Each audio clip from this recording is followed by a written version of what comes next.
Ask any serious collector, which was the greatest watch brand in history. You will hear Patek, you will hear Rolex, you will hear Audemars Piguet. They are all wrong, or at least incomplete, because there was a brand that Patek respected that dressed Hollywood stars before Rolex did, and whose watches today sell at auction for hundreds of thousands of dollars. And it died. Completely. Without a funeral. And without almost anyone noticing. This is the story of Universal Genève, the greatest brand that ever disappeared, and of why its death explains everything that is wrong, and everything that is right in the watch industry today. Let us start with what was lost, so you understand the size of the tragedy. Universal Genève was born in 1894 in Switzerland, and for decades, it was not just another brand. It was the chronograph brand. In the 30s and 40s, when you wanted the finest chronograph in the world, you did not go to Rolex. Rolex did not even manufacture its own chronograph movements. You went to Universal Genève. Its nickname within the industry said everything. They called it the Patek of the working man. Highest tier watchmaking quality, at a price a successful professional could actually reach. And the celebrities? Harry Truman wore Universal. Jean Cocteau designed for them. The compact chronographs of the 40s, the compacts sat on the wrists of half of Hollywood.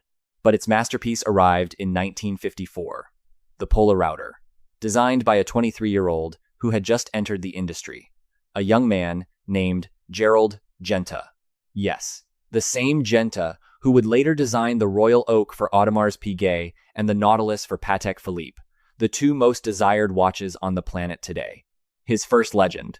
He signed with Universal.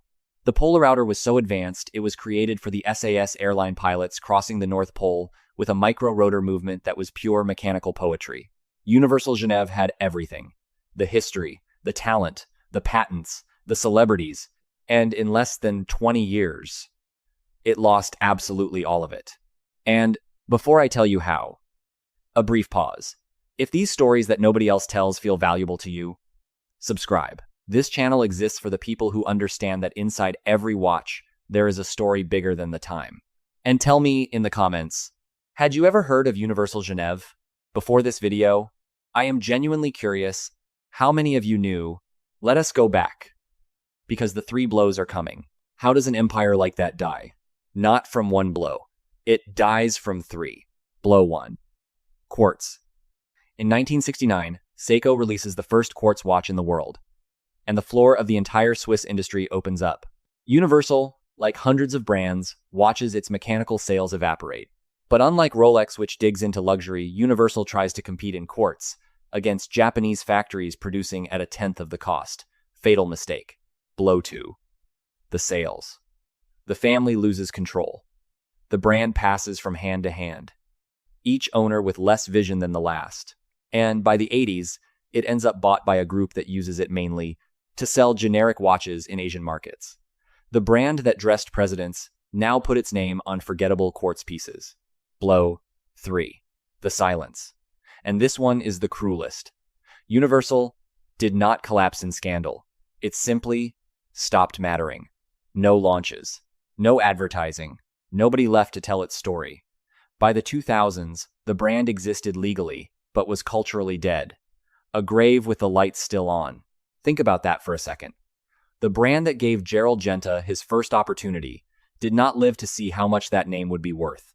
But this story has a final twist, and it is happening right now. While the brand slept, something strange happened in the collector market. The Polar Routers from the 50s, the Compax chronographs from the 40s, started climbing and climbing.